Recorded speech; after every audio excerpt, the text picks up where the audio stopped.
Hello, everybody. Welcome to this session on algebra, inequalities, linear, quadratic, and higher order. It's a topic I've seen many people struggle, but you'll see through this session that if only you build the right concepts and learn the right approach to solve these questions from the get-go, then no matter what the order of the inequality, you will be able to solve it. Linear, quadratic, higher order, they'll all be as easy for you as you can imagine.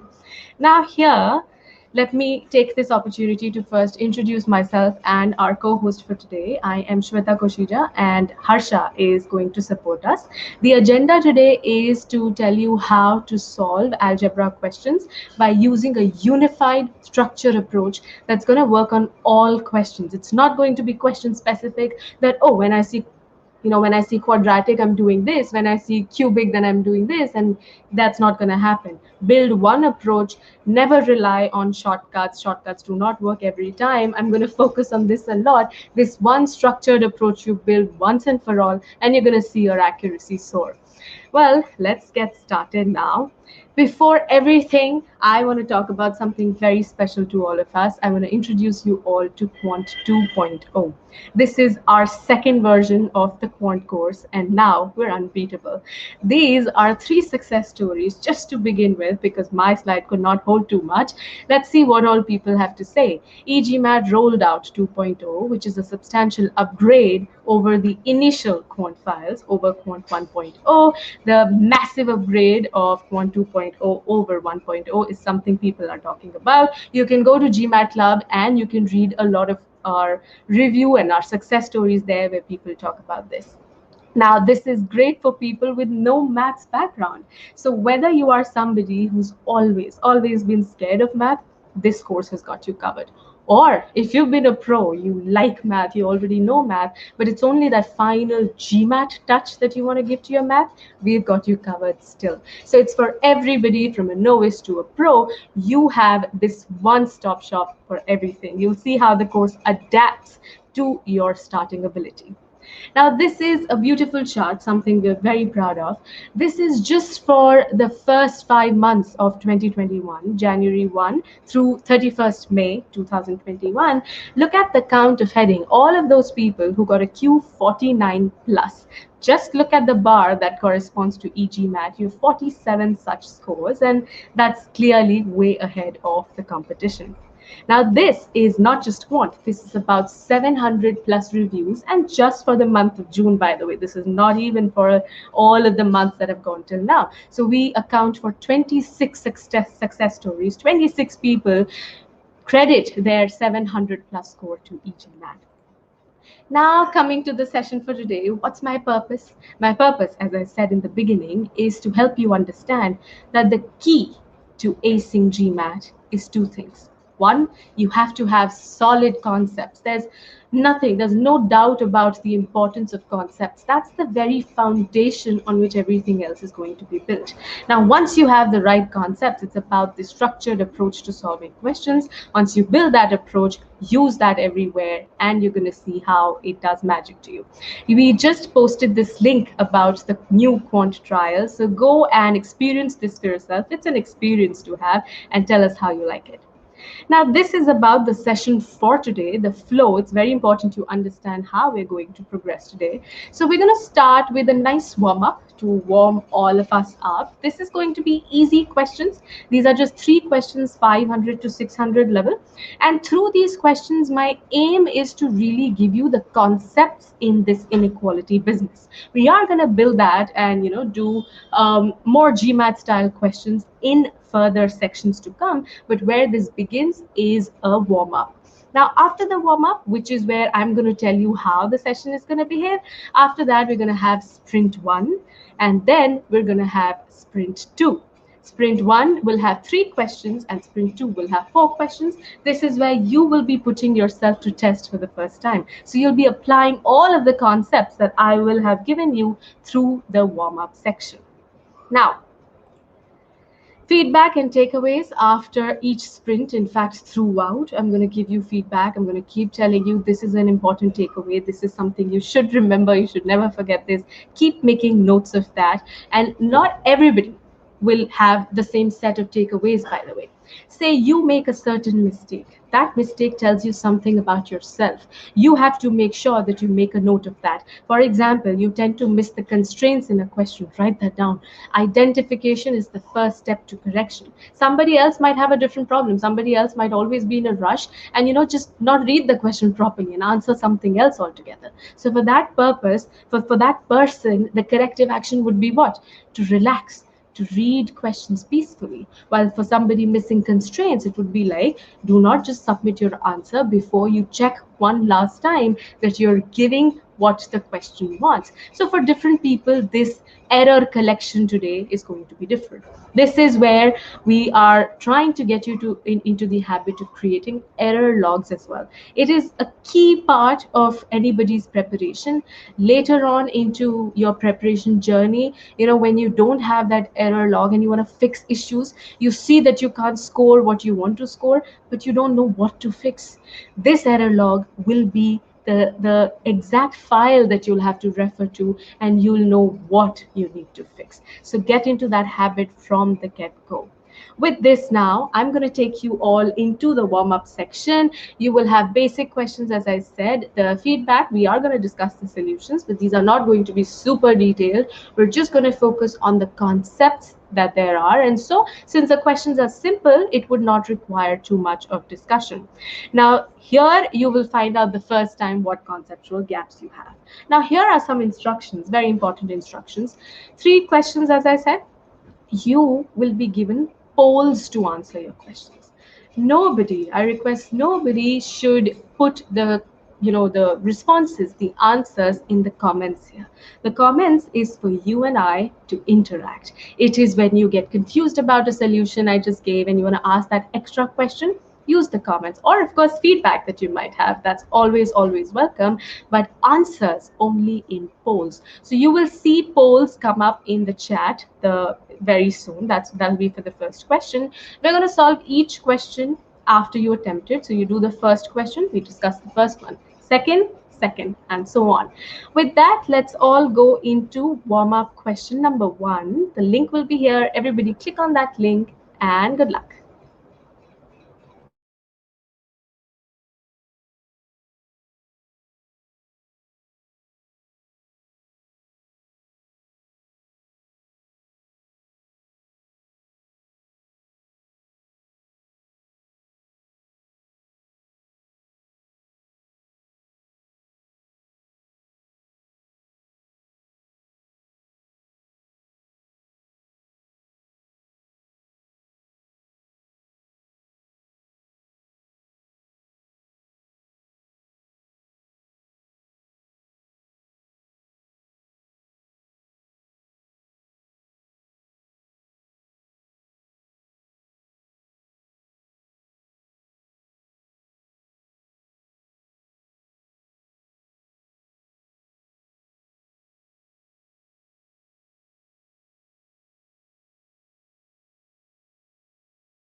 Okay, we have the results here for this first one. The accuracy is 88%. So 88% of you got this correct. Very well done. Let's discuss this and let's see what the 12% of you did wrong here.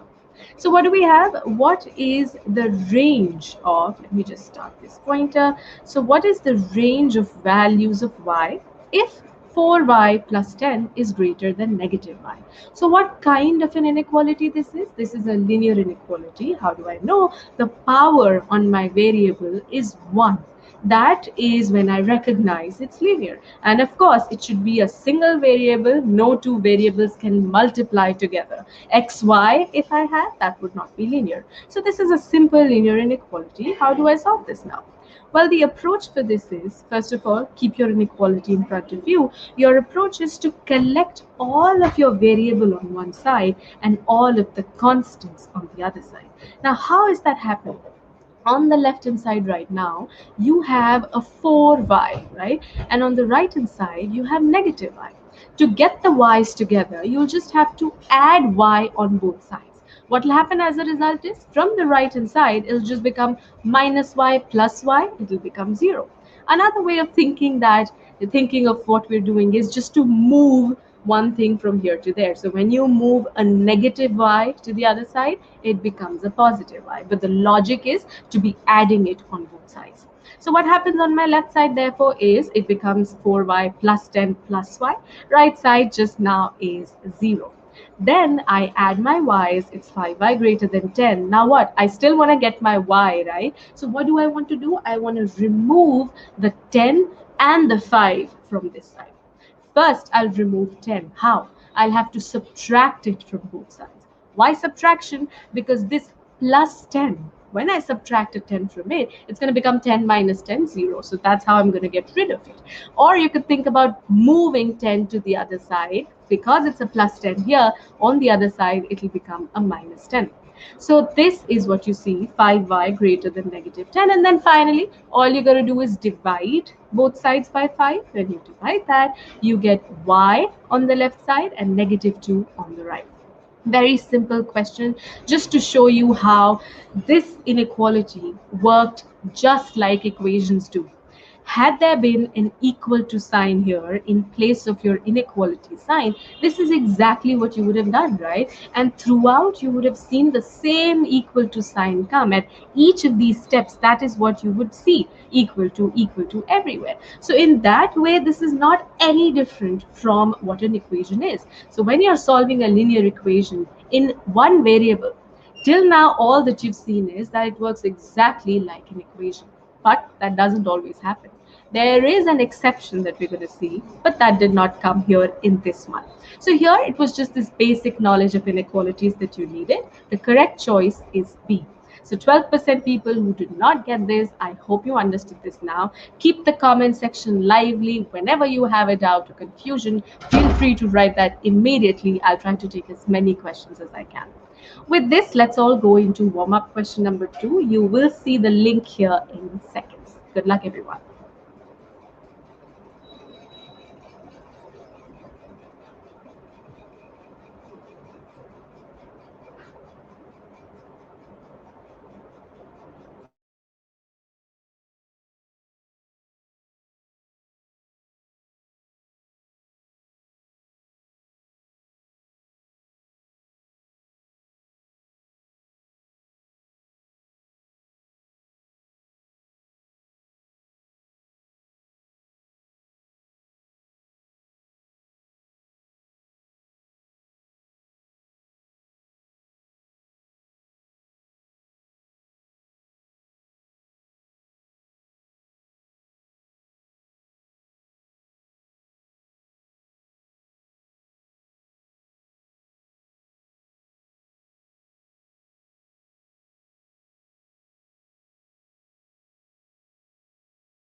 All right, we have the accuracy this time. You can see how it's very different from what we had for the previous question. This time it's 52%. So clearly more people were stumped by this one.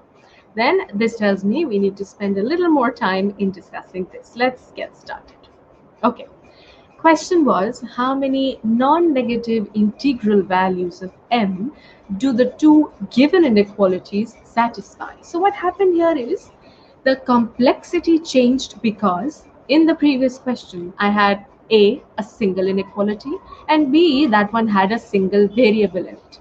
This time I have two variables and two inequalities also.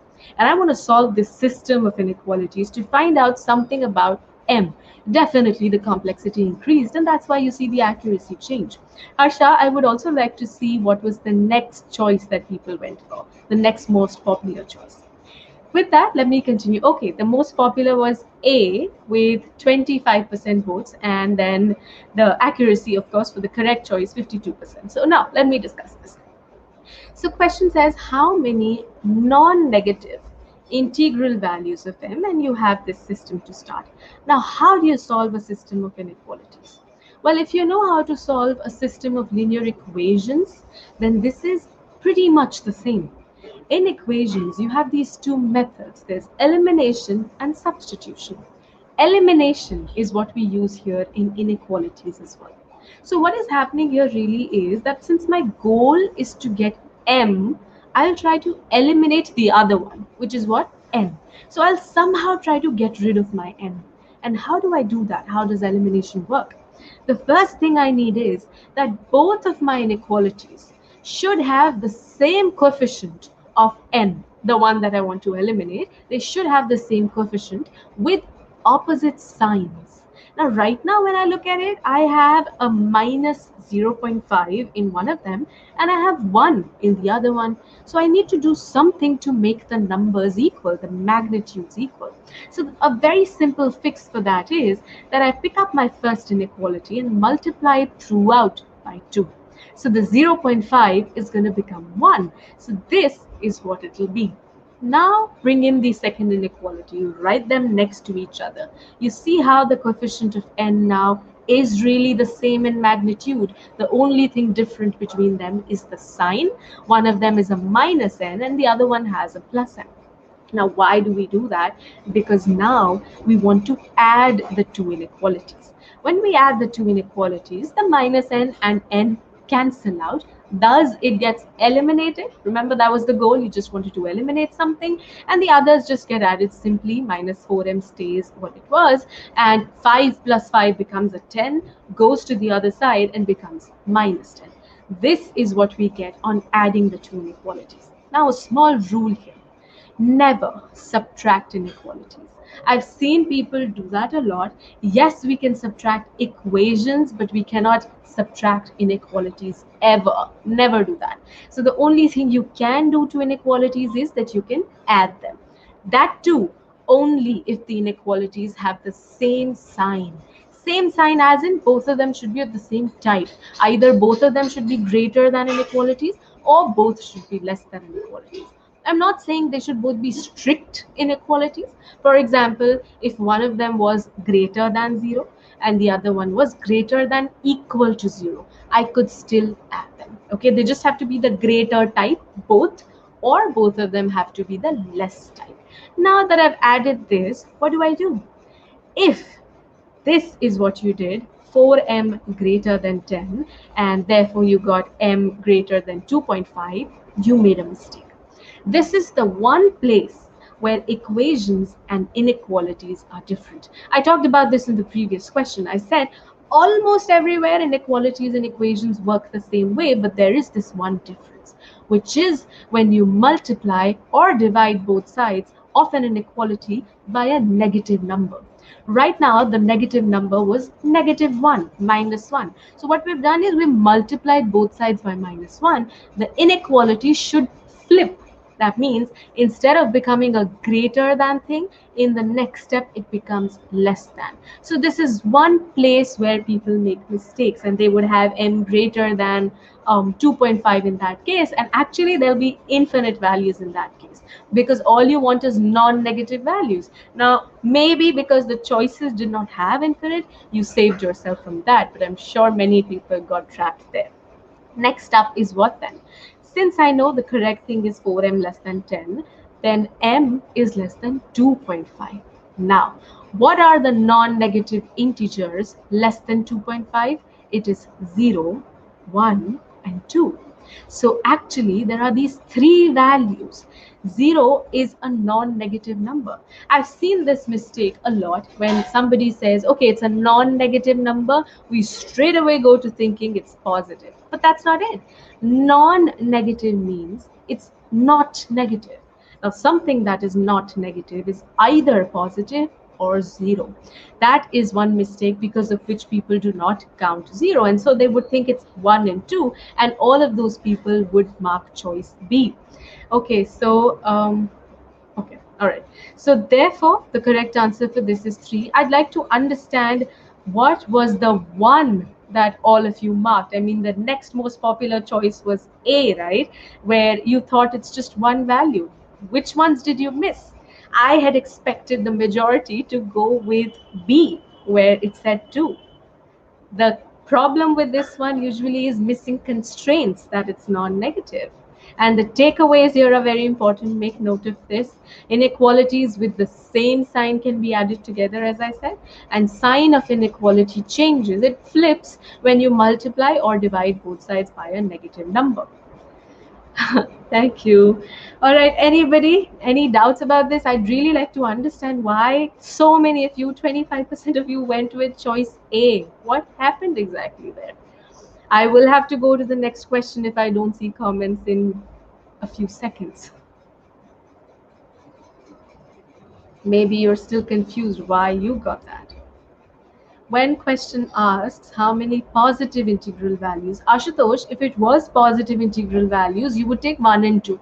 In that case, the correct answer would be B. That's what I'm saying, that non-negative, the mistake people make is they miss the 0. And that's how the 3 actually becomes 2. But how it became 1 is what I'm thinking. How so many of you went with 1? Well, I'll move on, but if you're typing, continue typing. I'd really like to understand that. I am going to take you all to warm up question number 3. The link is here. Good luck.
All right, we have the accuracy for this one. It's 64%, so better than the previous one, but this is still low.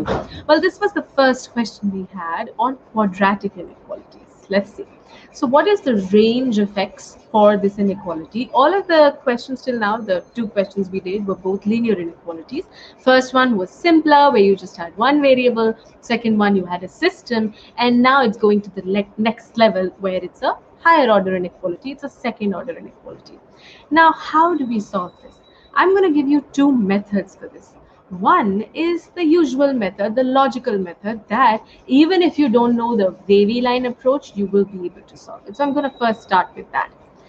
When is x minus 2 times x minus 3 positive? Just think about that. It's a product of two numbers, and I'm saying that the product of those two numbers is positive. It can only happen in two situations. One is if both of the numbers are positive, and two is if both of the numbers are negative. Simple. Now I'm going to solve each of these one by one. So case one, when both are positive. Think about it. If x minus 2 is positive, then what you get from there is x is greater than 2.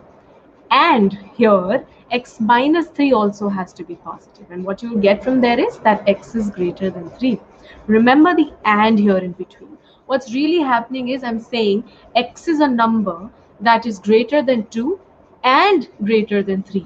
Do I need to say both things? If I just say x is greater than 3, would the x greater than 2 part not already get included? It will, right? So if I combine these inequalities, I'm going to have x greater than 3 from case 1. Case 2, both of them negative. Again, the same story. What I get from here is that x is less than 2 and less than 3. Now again, I don't need to say both things. When I combine, and if I just say x is less than 2, then less than 3 is automatically covered. So that's what you get from case 2. Now, these two cases, there's an or between them. It's either case 1 or case 2. So what you overall have is that either your x is greater than 3 or it's less than 2. Which choice is that? Which one tells you that? It's choice C. This is the region of all of the numbers less than 2, and this is the region of all of the numbers greater than 3, and that's it. So the correct answer is C. Now, Harsha tells us that the most popular incorrect choice was A, which is 2 and 3. Just notice what exactly you did. What I'm saying is that on my number line, I'm in the region beyond 2 and 3, on the left of 2 and on the right of 3. You took exactly the opposite region, which is between 2 and 3. So just because of a simple miss, you gave exactly the opposite of what we wanted. This is why I say before you mark your final answer, give the question that final 5-second look so that you don't waste all of the effort that you might have put in till then, right? So all these people, 33% of you went with A, you could have corrected it with that one final glance. With this now, the takeaway for this one is basic conceptual knowledge we've used for this one, just that when is the product of two numbers positive. So we saw it's either when both are positive or both are negative. Now, as I promised, there's going to be another method for this, the wavy line method. That is the method that we can use for all inequalities from quadratic to cubic to any degree beyond that. So any higher order inequality, if you understand this method, you'll be good for all of them. So listen to this carefully. First step, you visualize some points on a number line. Which points are these precisely? You look at the two factors of this expression. It is in the factored form, right? One factor is x minus 2, the other is x minus 3. Put them equal to 0 one by one and take those values. When I put x equal to 2, when I put x minus 2 equal to 0, I'll get x equal to 2. And from this second one, I'll get x equal to 3. These are called breakpoints or 0 points. So here I've just taken them, I've put them both on the number line. Since 2 is the smaller one, 2 had to be on the left. What do I do now? How do I create that wave for the wavy line? Very simple method. If, listen to this if very carefully, if the coefficient of x in every factor is positive, just as it is here. The coefficient of x is 1 for both of the factors. If it happens, then you start from the top right hand corner. Your wave starts from there. So it starts from the top right hand corner, goes to the first 0 point, and then crosses it to go on the other side of the number line. So it had started from above the number line, it passed through 3 and went below the number line. Then it moves towards the other 0 point, crosses it, goes to the other side again. So this time it went from below to above the number line. That's going to happen at every 0 point. Here you had 2 0 points, you could have 3, you could have 10. You're going to keep doing this up and down thing at every 0 point. And you start from the top right hand corner, as I said, when the coefficient of x is positive in every factor. Now, what do I do with this wave? Well, it's very simple. The region where this wave is above the number line, that is where your expression is going to be positive. As you see here, positive. And the region where this wave is below the number line, as you see here, that is where your original expression will be negative. Now, what did I want? I wanted it to be positive, right? So I don't want the negative region. So where is it positive? I can see it's here on the left of 2 and here on the right of 3. This precisely gives you the same answer that you got from the logical approach as well. This is the wavy line for you. As simple as that. Okay, we have a question from Rahul. When are we going to start? I hope you meant 700 level questions. They're going to come, Rahul. This is the warm up. As I told in the flow of the session, we start, we warm ourselves up, we build the concepts, and then we increase the level of difficulty. So I hope everybody understood this question. Even now, as you see, the answer is the same. Now, concepts pertaining to the wavy line method. That is the takeaway from this one question. You'll see how this continues throughout no matter what order of the inequality you have. Now, here's your overall feedback. Make sure you are 200% clear about the concepts that you saw here. You saw linear inequalities, a single one, a system, then you also saw a quadratic inequality. All of the concepts that you saw here, there should be absolutely no doubt in your mind about it. Why? Because the GMAT actually is going to test a higher level application of this. Of course, this is the warm up. So how are you going to get ready for higher level questions? Only when you're absolutely solid at the foundational level, right? So if there was any confusion here, watch the recording, make sure you spend time with this, and of course, build this before you get ready for the next stage. Now, this is a small thing I want to tell you about. So you see how we at eGMAT, we regularly conduct a lot of these sessions to help you guys. Every weekend we do sessions. So here is this opportunity I'll take to tell you about some sessions. On the 31st of July, we have this GMAT CR webinar by Rajat, the founder of eGMAT. The time is 7 a.m. PST, 7:30 p.m. IST, the same as the time when this session started today. So within this small session, you're going to go, you're going to build from the base level up. You will see, you will learn our pre-thinking approach, which is what we swear by, which is what students swear by. Once you learn the pre-thinking approach, you'll see how your accuracy increases and you solve questions in GMAT time. Then you also have the GMAT geometry webinar on the 1st of August. Same time, this will be hosted by Atreya Roy, our quant expert at eGMAT. And here also you're going to learn the basics of quadrilaterals. You'll start, of course, from the basics and you'll build up your level as you go into sprints. Now, sprint 1 is where we're all going. This is the first time that you are going to put yourself to test based on all of the concepts that we have seen till now. Simple thing, 3 questions. Again, you're going to have polls just how you had them from the warm-up, and then we will solve each question right after you attempt it. Let's go into the first question. The poll will be up here in seconds. Good luck, everyone.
Okay, we have the accuracy data here. So 70% of you got this correct. Very well done. This being the first time that you were putting yourself to test.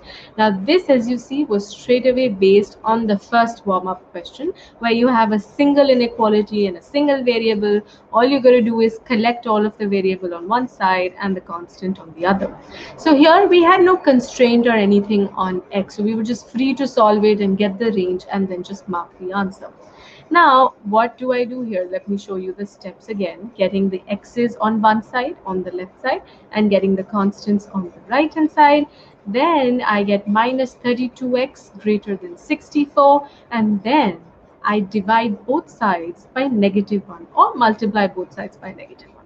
Since it's a negative number, I multiplied it by, the sign is going to flip. So I'm going to have 32x less than -64 and then divide both sides by 32. X is less than -2. Now you would get x greater than -2 in case you forgot to flip the sign here and just went on here with the same original sign. So the final answer, as you see here on the number line as well, is the entire region on the left side of -2, excluding -2, of course. So the correct choice is C.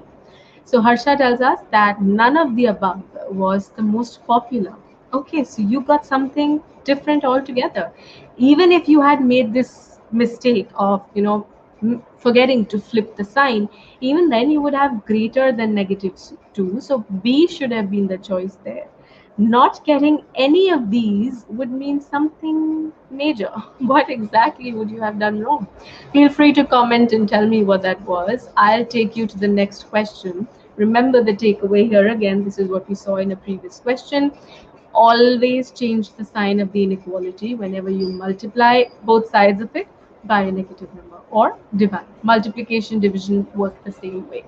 Let's all go into sprint one, question two. Good luck.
Okay, we have the accuracy data for this question. It's 36% this time, so pretty low, huh? Let's see what exactly happened here.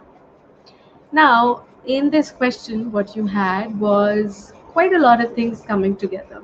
First of all, this was not a single inequality, this was a system of inequalities, but each of these had just a single variable. So it's still not the system that you saw in warm up question 2. So all of that elimination and adding and all of that is still not required. These are just two beautiful linear inequalities in a single variable. So just solves the normal way. Now, when I do this for each of them, just look at it. This you might already have realized by the constraint that I just showed you. When you solve the first inequality, you get x less than negative 2. When you solve the second inequality, you get x greater than equal to 5.5, negative 5.5. You see that on the number line, and this is what you get. Now, what did you think? Oh, I want the minimum value, and negative 5.5 is allowed, so that is the minimum value. A, which is where 36% of you went. So just as many people as got this question correct were trapped by this.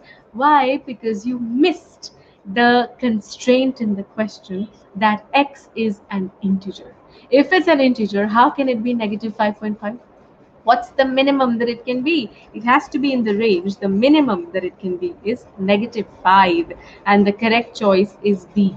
So this is where 72% of the people lied in A and B, and just see how A was a very, very small trap. You should not have fallen into that. Since I repeat constantly, don't forget constraints in the question. It's a common mistake. We forget the data that the question tells us. We forget the constraints that it puts on our variables, whatever we're trying to find out. Remember that in the end. Okay, so this small trap got you all. Okay, now takeaway for you here. Read the question statement properly. Pay attention to constraints, pay special attention to constraints. Just see how the solution is structured, by the way. Before we started solving it, we wrote the constraint up top. Why? So that we don't forget that. Make that a habit. When you start solving a question, write down the constraint first, that this is what I have to take care of, so that there's no risk of you forgetting it later. And at every step, make sure you keep the intermediate values within constraints. So say you're solving and there's this intermediate stage that already gives you something that's not allowed, so you just reject that already. Here it happened in the final stage, but it might happen in more complicated questions where there'll be multiple stages at which you make inferences. Keep your constraints in mind throughout. So one small trap and everybody got stuck here. Next up is print 1, question number 3. This is the last question in the first print. Then we're going to go to higher level questions. Let's have the link here. Good luck, everyone.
All right, the accuracy for this one is 62%. So, okay, better than the last one, way better than the last one. Let's discuss this. Now, this is a kind of inequality that we haven't technically seen yet. It's not linear, it's not quadratic by how it looks.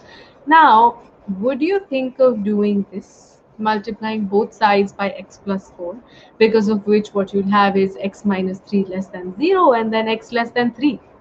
If you thought that, we helped you here by not giving that in the choices so that you would think again. That does not happen. That does not work. Why? Because you're not sure of the sign of x plus 4. Remember the point I gave you that when you multiply both sides of an inequality by a negative number, the sign flips.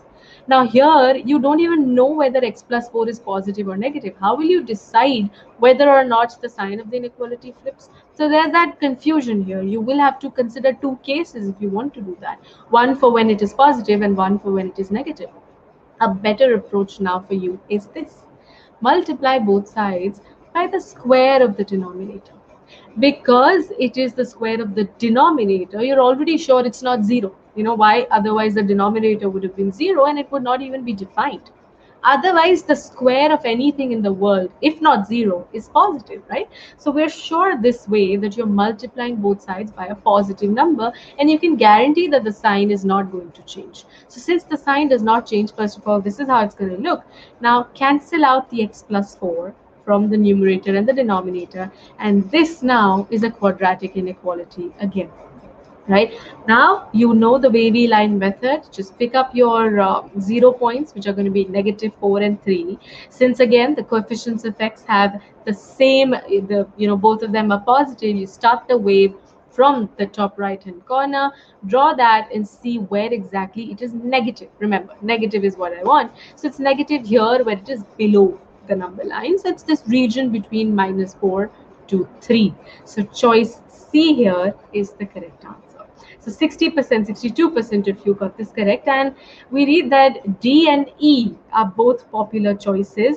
So D is precisely the opposite of E is exactly the opposite of C, and D is also very similar. The only difference between them is that negative 4 and 3 are included in E but excluded in D. One thing about E, by the way, how can x be negative 4? Would that not make the denominator 0? So everybody who marked E, you have to remember constraints. You have to remember things that can make the question wrong only. Now, okay, Varun says this question can be easily solved by picking numbers approach. Okay, yes, you can, but we do not recommend using picking numbers as an approach. It's risky. There's this chance of missing cases. But if you're picking numbers in a way that you're taking, contrasting numbers from the choices just to see where they are different and accordingly making the decision, that's a good strategy. For example, if A is 3 to infinity and B is negative infinity to 4, just take any one number that's in one range but not in the other. Say the number 10, then it's in A, not in B. If the inequality works for 10, then A stays. If it does not work for 10, A goes. So that way you have to use elimination, but picking numbers in general is not the structured approach that I was talking about since the beginning of the session. So here your takeaways, you have to use the wavy line method again, and remember that multiplying by a negative number, it becomes all the more important to remember that when you're dealing with variables. When it's very easy to see, that I'm multiplying both sides by -1. I know it's a negative number. But when it became this x plus 4 thing, it's easy to just think, okay, there's no minus sign in front of it, so x plus 4 is positive. It happens. Never make that mistake with variables. Consider all the cases that there are. Now, I am going to take you to sprint 2. I hope you're ready to solve the most challenging questions from today. But before that, let me tell you about Quant 2.0 trial, something that you can experience yourself and you'll understand. Well, the entire quant course is based on this expert architecture, which is very personalized, which will make sure it engages you, it will reinforce your concepts at various stages. You're going to get feedback every 10 minutes that you spend with the course, by the way. That's a lot. You will know every time you finish a quiz, there's something there for you. Okay, you got this, you need to work on this. Harsha has already posted the link for the quad trial. Do this, and let me tell you about this one beautiful point, something that I think is very, very important. You do not have this one mock test to decide your entire quant by. It happens for a lot of us. Some of us are super strong with algebra, some of us are super strong with arithmetic. Now, how do I know this? When I look at my mock score, if I just have, a Q50, and I know I have to get to that 51, I want to find out what my problem area is, I will get it from a sigma x mock, of course. But how do you go within a subsection? How do you know what is weak for you between, prime numbers and LCM GCD, or between exponents and inequalities? That is what you get when you do module level diagnostic quizzes. Every module has a diagnostic. You take that quiz. The course is going to tell you whether you're eligible to skip files or not. It's no decision that you'll have to take. You don't have to go through the whole course if you get a very nice score in the diagnostic. If not, the course is going to ask you to do that. So everything is super, super planned here. You get a lot of information, a lot of feedback. This is how the course looks. It's a snippet of our linear inequalities module, which is what we're doing here today. It starts with this diagnostic quiz that I talked about at the GMAT skill level. So these are going to be GMAT style questions, by the way. The next thing here again is a diagnostic quiz, but this time it's a concept diagnostic quiz. Why two? The first one tells you, suppose you score really, really well on the diagnostic, then you're ready for that topic in terms of GMAT. But suppose you don't do well on the first diagnostic, but you do very well on the concept diagnostic. What does that tell you?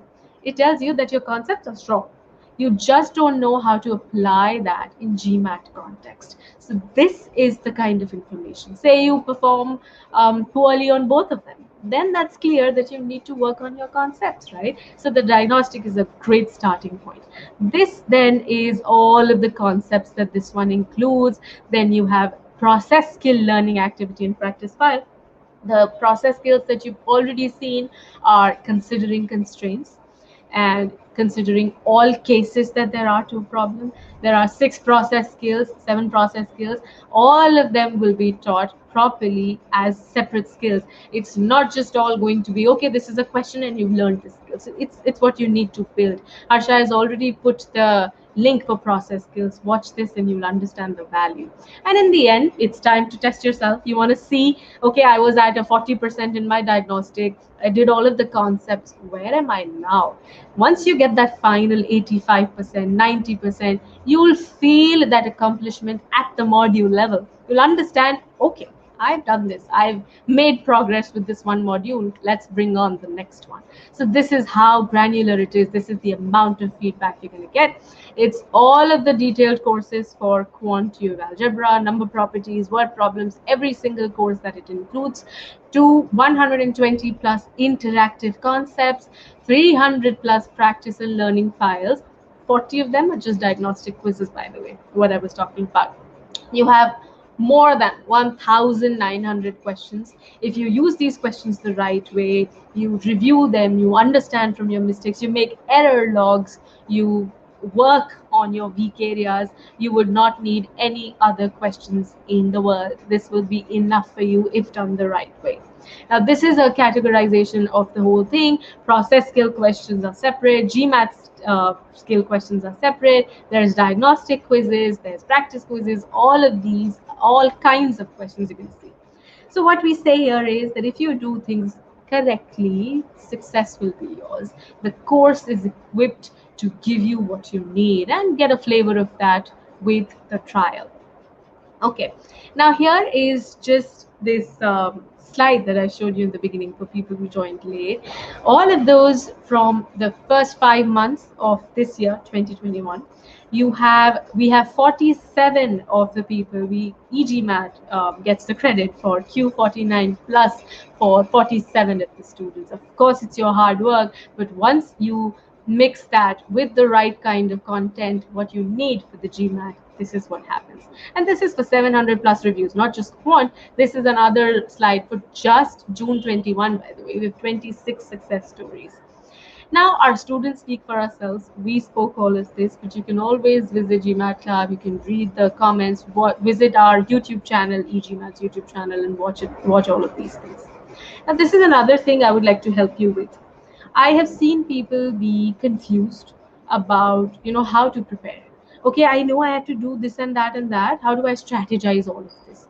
If you need help, you can talk to our strategy experts. So you can find a mentor, book a call. You have this link here in the comments as well.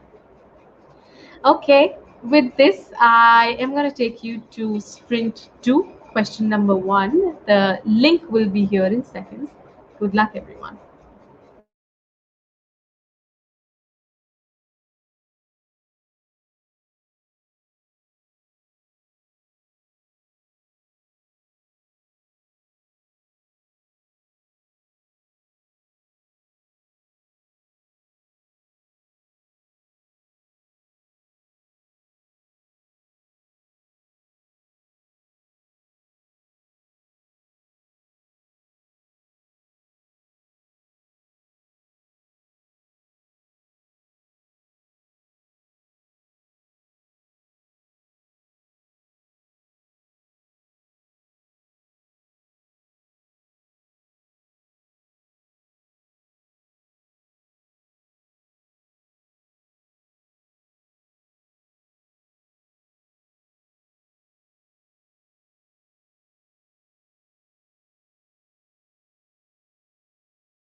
Okay, we have the accuracy for this one. It's 48%. So again, less than half of us got this correct. Let's discuss this nice and slow.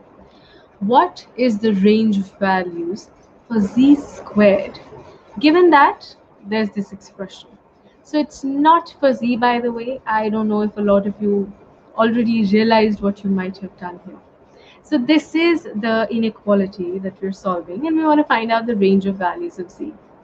See one thing, z squared is always non-negative, which means it's either 0 or positive.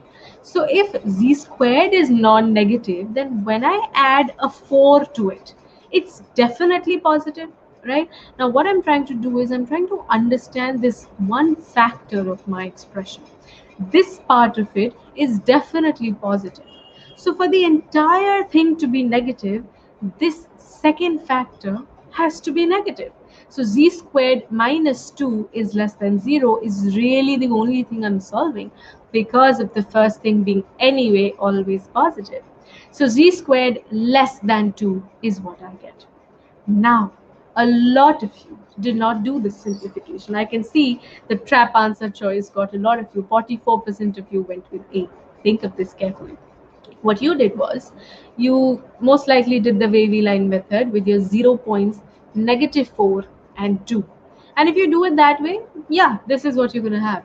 But you never thought of this part not actually making a difference at all. So ultimately, it's everything less than 2 that works. Secondly, if it's z squared, does it ever, I mean, is it ever possible for it to be less than 0? I just said it's non-negative, right? How can this range have all of the values? For example, this range is going to have -1. Can z squared be -1? Can it be -3? Can it be -3.5? No. The exact range that you can have is this here in D, just because your lower limit is already fixed because of z squared being non-negative. So the correct answer is D.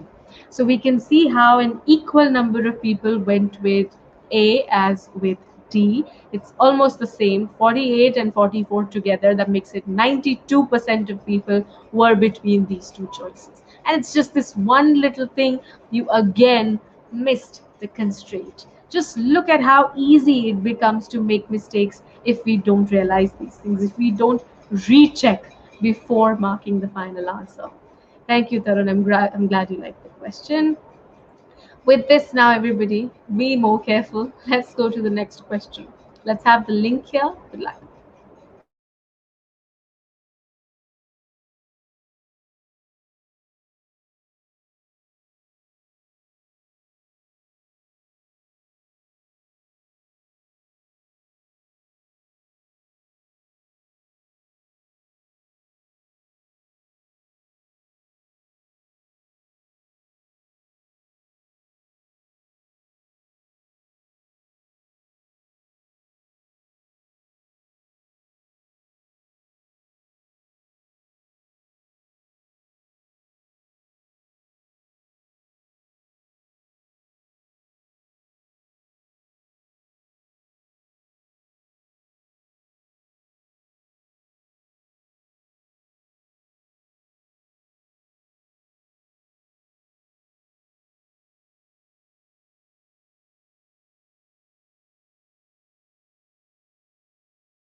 Okay, we have better accuracy this time. 68% of you got this correct. That could also happen because this is almost the same question as we had in the previous one. Now, Harsha, also the most popular next choice. Okay, so here we already know the range, so we're not going to solve that again. So we have that z squared is less than 2 and greater than equal to 0, right? Now, when you're trying to count how many values of z squared are there, if you forget about the z squared thing, you would not count it as just 0 and 1. You would think, oh, if z squared is 1, then z can be 1 or minus 1. In that case, you would feel that there are three values here, and as we know here, option D is the most popular incorrect choice. That's precisely what happened with you. You did not focus on what the question even wanted. It was asking for z squared, but what you gave was z. You probably thought, oh, I'm doing this one step that everybody else might forget. Everybody else might just give z squared, and I'll go one step extra. That extra step that you went, that gave you the wrong answer. So here it's just 0 and 1, so the correct choice is C. So I just hope everybody understands how it's so important to read the question again, how it's so important that you remember your constraints, use your process skills properly. Every time you're seeing this applied in a question, but every time a lot of people are falling into the same trap. It's this habit, I think, of not reading again what we've done. When you're under time pressure, when you know you're timed, there is this rush of marking the answer. Oh, I just got the answer, let me mark it. And it's going to be in the choices. It's a smart exam. It knows where you'll stop or what you'll do. It is going to put that choice there. You have to be smart and remember, okay, wait, let me make sure I'm not doing the same thing again. So Tarun says, I succeeded in overcoming the trap this time. I'm so glad you did. You see how still so many people fell for this. Be careful, guys. You have to read the question statement properly and remember what is asked. Don't just do all of that work in the beginning, remember everything, but in the end, just let it go. Be careful. All right, let's go to sprint to question 3 with this new energy, maybe new focus on traps. The link will be here. It's here. Okay, good luck.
Okay, so 50% accuracy for this time, and I'm sure you guys could feel how you took a lot more time on this one than the others. This is a good question. Let's discuss this nice and slow. So x and y are positive integers, constrained right in the beginning so that we don't forget it later on. When you solve questions, note that down. And again, what do you have? You have a system of inequalities, two of them. What is the positive difference between something and something? First of all, positive difference just means when you have two numbers, subtract the smaller one from the larger one so that your difference is always positive. Now, between what all? It is between the minimum possible value of x and the minimum possible value of y. So you first have to get these two minimum values. You have to get the minimum value of x and that of y, and then you'll be able to find the difference. So this is what we're going to do. This is the approach for the entire thing. Okay, so now let's see. You already know how to solve inequalities when it's a system. You have to eliminate one of them. Now here, since I want both x and y, it's not the same as what I had earlier. Say I just wanted x, I would be clear that I want to eliminate y. If I just wanted y, I'll know, okay, I want to eliminate x, but here I want both of them. So I'll have to do that extra step after getting one variable. So the first one that you eliminate can be any, by the way. So here what I'm doing is, just look carefully. The inequalities, first of all, we're putting them both in the same form because right now they don't look the same. One is a greater than inequality, this one, and the other is a less than inequality. So let's rewrite that. So the first one becomes x plus 2y minus 20 greater than 0. And the second one, if you see, first of all, get the y on one side. And then to turn this from a less than inequality into a greater than 1, just multiply the whole thing by -1. And why do you want to turn this? Remember, you can only add inequalities that have the same sign. Now, all you've done till now is written the inequalities. You haven't started solving them. Now you know to eliminate, you have to have one of the variables have the same coefficient. So let me try to eliminate x. What I'll do is I'll pick up my first inequality here and I'll multiply it throughout by 3. What will happen as a result is I will have 3x here and I anyway have a negative 3x here. So I'll be able to eliminate them nicely. Now these two inequalities that I have, the second one and the third one, I add them. When I add them, and why can I add them? Because they have the same sign. Now when I add them, the x's vanish. I'm left with negative y plus 6y, which is 5y, and the numbers become minus 30 greater than 0. Divide the whole thing by 5, y minus 6 greater than 0, y is greater than 6. This is where you've gotten one variable. You have the range of values of y now. This is enough, by the way, to give you the minimum possible value of y. If it's greater than 6, what is the minimum it can be? 7. So that's one thing that you wanted. Beyond this now, I still want more. I want to know what x is. How do I eliminate y? I do not have to start with the two main inequalities again. That's not needed because I now have a simpler one, y greater than 6. I can use this with any of these two inequalities. Which one do I choose? Just look here. The coefficient of y is 1 and in this one it's -1. It's a perfect pair. I can just add them and eliminate y. If I choose the first one, then again I'll have to make the coefficient of y equal to 2 in this one. So right now I don't need that. I'll pick up 2 and 5. Pick up these two. Now since 4 is in the standard form, they're really the same. Add these two, you get rid of your y. What you're left with is this negative 3x plus 24 is greater than 0. Solve it and you get x less than 8. Now x is less than 8. I don't know the value. It can be anything less than 8. How do I get the minimum possible values? Look here. I already told you about y, by the way. If it's greater than 6, then the minimum it can be is 7. For x, x is less than 8. And you know it's a positive integer. So something which is a positive integer and less than 8, what is the minimum it can be? 1. So the minimum possible value of x is 1. And then once you have these numbers, well, straightforward, positive difference is just 7 minus 1. That gives it 6. Now, all other choices have near equal distribution. Oh, so almost all of the other choices got equal vote, and of course the accuracy for this is 50%, so the remaining 50 were divided here, and a lot of you could not submit the answer in time. You took very long, so we had to go on. So I hope everybody understands this question. It's a very nice question to see how the concepts don't change. What changes and how a question becomes difficult is that there's more of application involved in it. There's more to do there in a question. Here, we didn't stop when we had the y. We had to go on and get the x. Then there was more. Get the range and now find the minimum also. Then there was more. Find the minimum that you have now, take the difference also. So it's all layered up. It's not the concept alone, but it's still the same concept. That is why foundations are the most important no matter what. You can't start at the application stage if you don't have strong concepts.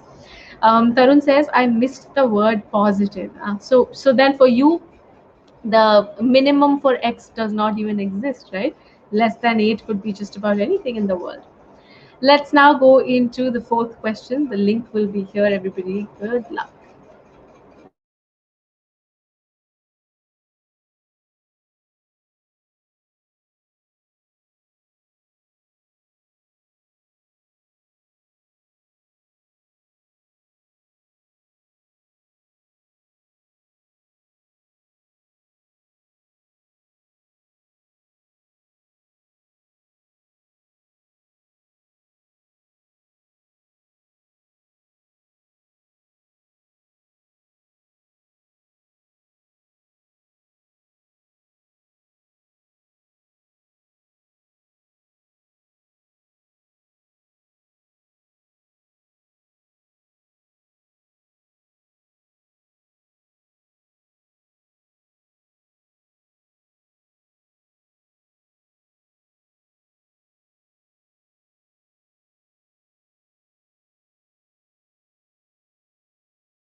Okay, so we have the accuracy for this one, 37%. So this is pretty low.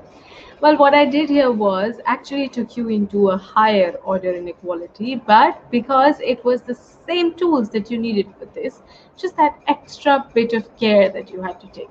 Let's see where you faltered.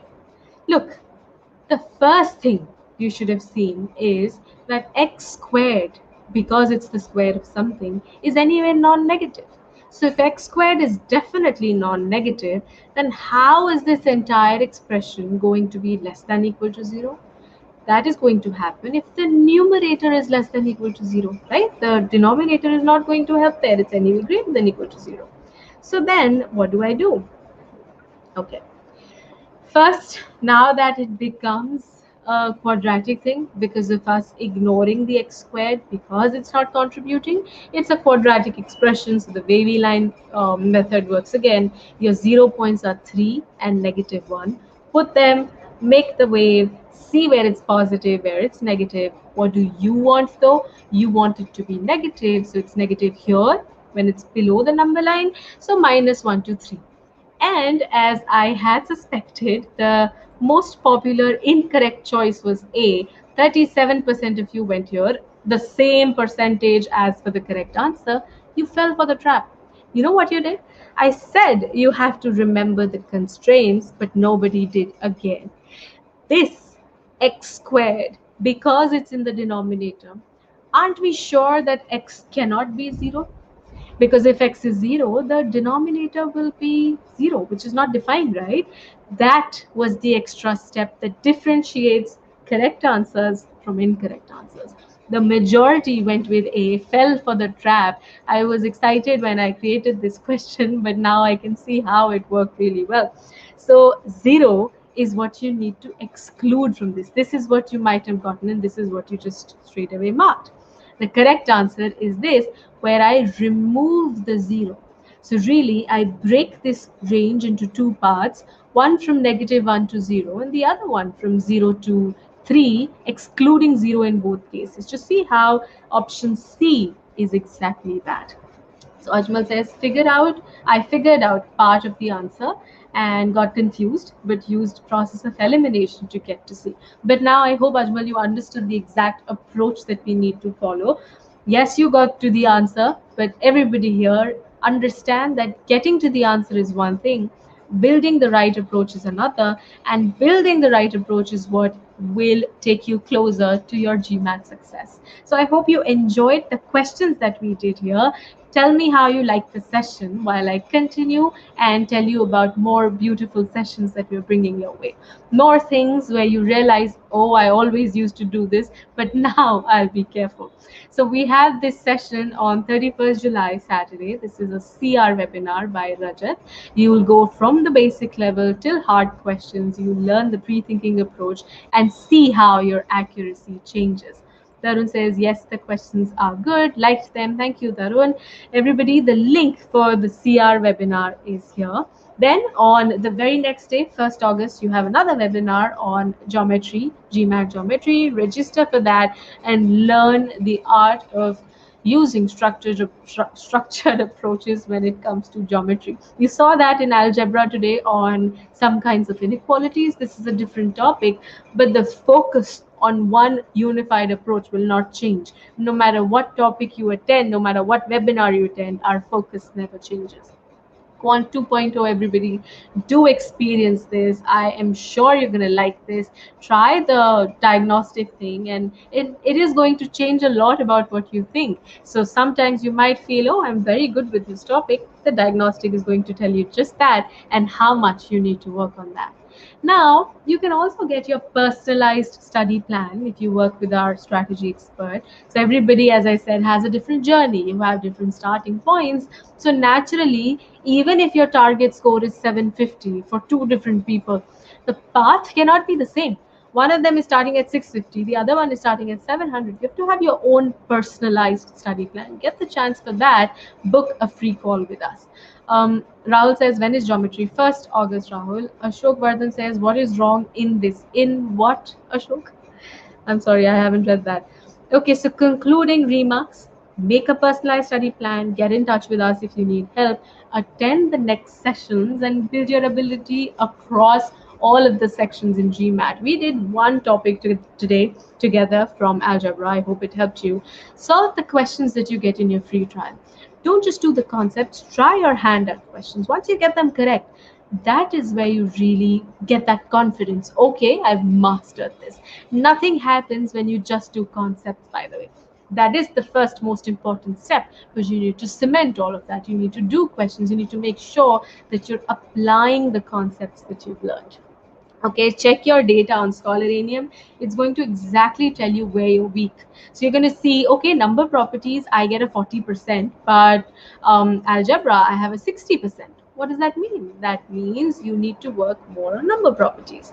Now, I've also put this feedback link here. Please give us your feedback. We really value that. Tell us what you would like to see next time, what you liked today, and everything about it. I'm going to read that the moment the session ends. Make improvement plans based on where you are and then track your improvement. You have to have a plan to be able to track what is happening. I hope everybody enjoyed the session today. Thank you very much for attending. The link is here. Pooja says, thank you for holding such an insightful session. Thank you very much, Pooja. I'm very happy you liked it. Rahul, you did not think this was 700. The accuracies were low for many, many questions. You are definitely at a higher level. So congratulations about that. Good luck, everybody, and all the best. See you in more sessions. Thank you for joining.